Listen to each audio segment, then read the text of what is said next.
Saudi আরবে কোনো মুশরিক থাকতে পারবে না, দুবাইতে মুশরিক থাকতে পারবে না, বাহরাইনে মুশরিক থাকতে পারবে না, কাতারে মুশরিক থাকতে পারবে না, কুয়েতে মুশরিক থাকতে পারবে না। রাসূলুল্লাহ সাল্লাল্লাহু আলাইহি ওয়াসাল্লাম বলেছেন, আখরিজুল মুশরিকিনা মিন জাজিরাতুল আরব, জাজিরাতুল আরব থেকে তোমরা বেঈমানদেরকে বের করে দাও, মুশরিকদেরকে বের করে দাও। আজকে রাসূল সাল্লাল্লাহু আলাইহি ওয়াসাল্লামের আদর্শ থেকে আমরা কতটুকু দূরে সরে গিয়েছি। রাসূল বলেছেন জাজিরাতুল আরবের রাষ্ট্রগুলো থেকে মুশরিকদেরকে বের করে দাও, আর আজকে জাজিরাতুল আরবের শাসকরা তাদের নিরাপত্তার জন্য আমেরিকা থেকে সৈন্য ভাড়া করে আনে।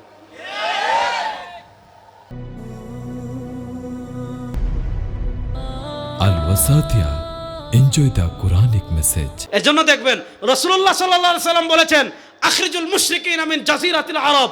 রাসূলুল্লাহ সাল্লাল্লাহু আলাইহি ওয়াসাল্লাম ইন্তেকালের আগে তার উম্মাকে যে কয়েকটা ওসিয়ত করে গিয়েছিলেন, রাসূলুল্লাহ সাল্লাল্লাহু আলাইহি ওয়াসাল্লামের ওসিয়তের ভিতর অন্যতম একটা ওসিয়ত ছিল, আখরিজুল মুশরিকিনা মিন জাজিরাতিল আরব, জাজিরাতুল আরব থেকে মুশরিকদেরকে বের করে দাও।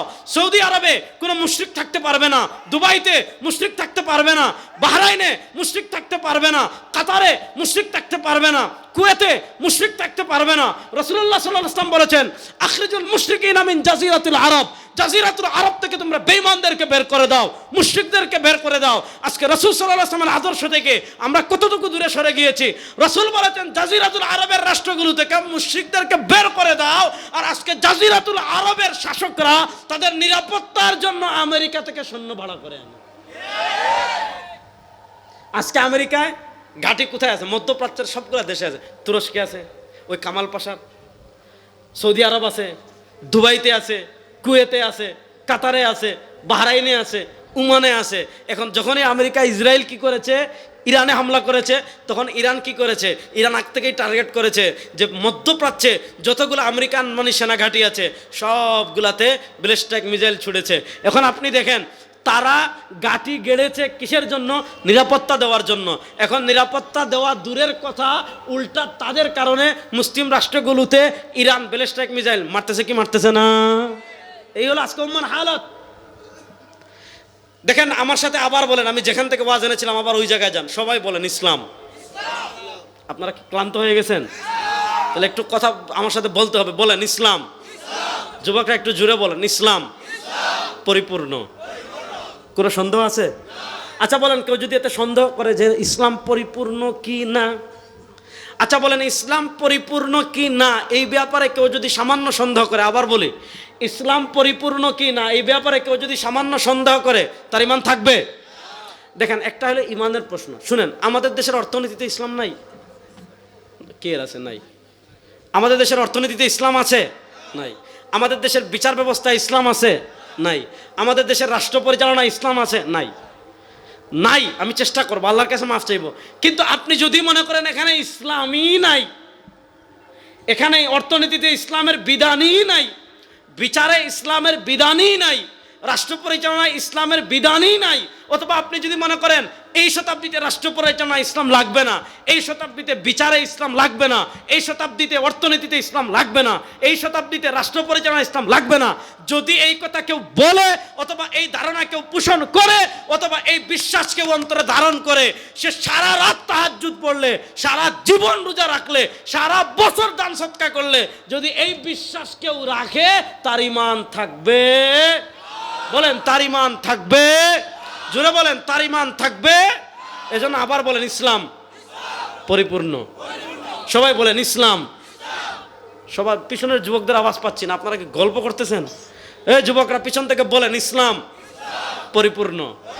দেখেন আমাদের দেশে এত পুলিশ, এই পয়েন্টটা ভালো করে বুঝবেন, এত আর্মি, এত বিজিবি, এত র্যাব, এত আনসার পুলিশ, এত গ্রাম্য পুলিশ, এই হাজার হাজার কোটি টাকা প্রতি মাসে আইনশৃঙ্খলা বাহিনীর পিছনে খরচ করা হচ্ছে, এত থানা, এত জেল, এত ওসি, এত কিছু কেন করা হচ্ছে?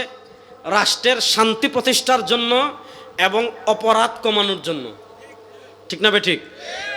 প্রশ্ন হলো, এত পুলিশ থাকার পর, এত আর্মি থাকার পর, এত র্যাব থাকার পর, এত বিজিবি থাকার পর, এত গ্রাম্য পুলিশ থাকার পর, এত থানা থাকার পর, এত জেলখানা থাকার পর, এত বিচারক থাকার পর, এত কোর্ট থাকার পর, সব কিছু থাকার পরও আপনারা বলেন আমাদের দেশে অপরাধ কমছে না বাড়ছে? সবাই বলেন অপরাধ কমছে না বাড়ছে? আচ্ছা বলেন, আজ থেকে 10 বছর আগে বাংলাদেশে যেই পরিমাণ খুন খারাপি হতো, খুনের পরিমাণ এখন বাড়ছে না কমছে? আপনারা দেখেছেন গত পরশু ঈদের দিন বিকালে হবিগঞ্জে কি নিয়ে মারামারি করছে? একজনে বিড়ি খাচ্ছে, বিড়ির ধোঁয়া ছাড়া নিয়ে, অর্থাৎ সে বিড়ির ধোঁয়াটা ছাড়ছে, এটা নিয়ে দ্বন্দ্ব লেগে মারামারি করে পুরো মাথা ফাটাফাটি অবস্থা। এই যে তুচ্ছ কারণে মানুষকে খুন করা হয়। বাংলাদেশে নুনের চেয়ে খুন সস্তা। পান থেকে চুন খসলে সামান্য তর্কাতর্কি হয়েছে, ওই আইয়ামে জাহিলিয়তে যে সিস্টেম ছিল, ইসলাম পূর্ব আইয়ামে জাহিলিয়তে ছাগলকে ঘাস খাওয়া কেন্দ্র করে অমুক সে মনে করে আমি অভিজাত গোত্রের, তারা অভিজাত গোত্রের না। এখন যারা নিজেদেরকে অভিজাত মনে করে তাদের ছাগলের সাথে ওই গোত্রের ছাগল ঘাস খেয়েছে, দ্বন্দ্ব করে মারামারি করে একজন আরেকজনকে মেরে ফেলতো। বাংলাদেশে দেখবেন তুচ্ছ ঘটনাকে কেন্দ্র করে, ফুটবলকে কেন্দ্র করে, ক্রিকেটকে কেন্দ্র করে, র্যাকেটকে কেন্দ্র করে, সামান্য কথা কাটাকাটি, সামান্য ব্যবসাকে কেন্দ্র করে, সামান্য একটা ফুটবলকে কেন্দ্র করে, সামান্য তুচ্ছ কারণে একজন মানুষ আরেকজন মানুষকে খুন করে ফেলে, ভাই ভাইকে খুন করে ফেলে, বাপ ছেলেকে মেরে ফেলে, এক গ্রাম আরেক গ্রামের মানুষকে মেরে ফেলে, সামান্য রাজনীতির কারণে, সামান্য ভোটের কারণে, সামান্য নেতৃত্বের কারণে, সামান্য কারণে, সামান্য ক্ষমতার জন্য শত শত হাজার হাজার মানুষ খুন করার ঘটনা এই বাংলাদেশে আছে না নাই? প্রশ্ন হলো, খুন বন্ধ হয় না কেন? যুবকরা ভালো করে বুঝবেন, খুন বন্ধ হয় না কেন? এই যে সিস্টেম আছে, মনোযোগ, এই যে সিস্টেম আছে, এই সিস্টেমে যদি আরো হাজার হাজার পুলিশের যুগ মানে বাংলাদেশে যোগ দেয়, আরো অসংখ্য থানাও যদি হয়, তারপর বাংলাদেশে খুনও বন্ধ করা যাবে না, দুর্নীতিও বন্ধ করা যাবে না, চুরিও বন্ধ করা যাবে না, টাকা পাচারও বন্ধ করা যাবে না, ধর্ষণও বন্ধ করা যাবে না, অপরাধ বন্ধ করা যাবে না। এবার বলেন, বাংলাদেশে অপরাধ বন্ধ হোক, এটা আপনারা চান কি চান না? কারা কারা চান দেখে একটু হাত তুলি তো। বাংলাদেশে অপরাধ বন্ধ হোক, এটা আমরা চাই কি চাই না? বাংলাদেশে খুন বন্ধ হোক, এটা আমরা চাই কি চাই না? বাংলাদেশে ধর্ষণ বন্ধ হোক, এটা আমরা চাই কি চাই না? প্রশ্ন করতে হবে যে কেমনে হবে? এটার একমাত্র পথ, ওই যে আমি বলেছিলাম, আজকে আমাদের ব্যর্থতার জায়গা, ইসলামকে আমরা কিছু অনুষ্ঠান নির্ভর ধর্ম বানিয়ে ফেলেছি। ঈদুল ফিতরের দিন নতুন জামা পরব, ইস্ত্রি করা জামা পরব, ঘরের নারীরা হাতে মেহেদি লাগাবে, ফজরের নামাজ না পড়ে ঈদের নামাজ পড়তে যাব, কবর জিয়ারত করব, তারপর আপনার সিন্নি ফেমাই খাবো, বিকালে হলে বাজারে ঘুরতে যাব, রাস্তাঘাটে গিয়ে কোনো পার্কে গিয়ে একটা সেলফি তুলে ফেসবুকে দিব, তো আমি পাক্কা মুসলিম। হ্যাঁ, ঈদের দিনের আনন্দের বিপক্ষে আমি না, অবশ্যই আনন্দ করতে হবে। ঈদের দিন মহিলারা হাতে মেহেদি লাগাবে, এটার বিপক্ষে আমি না। তবে পুরুষদের জন্য হাতে মেহেদি লাগানো হারাম, পুরুষের জন্য হাতে মেহেদি লাগানো হারাম। এখন আমাদের সমাজে পুরুষ হয়ে যাচ্ছে মহিলা, মহিলা হয়ে যাচ্ছে পুরুষ। আল্লাহ তাআলা সকল ফিতনা থেকে আমাদেরকে হেফাজত করুক।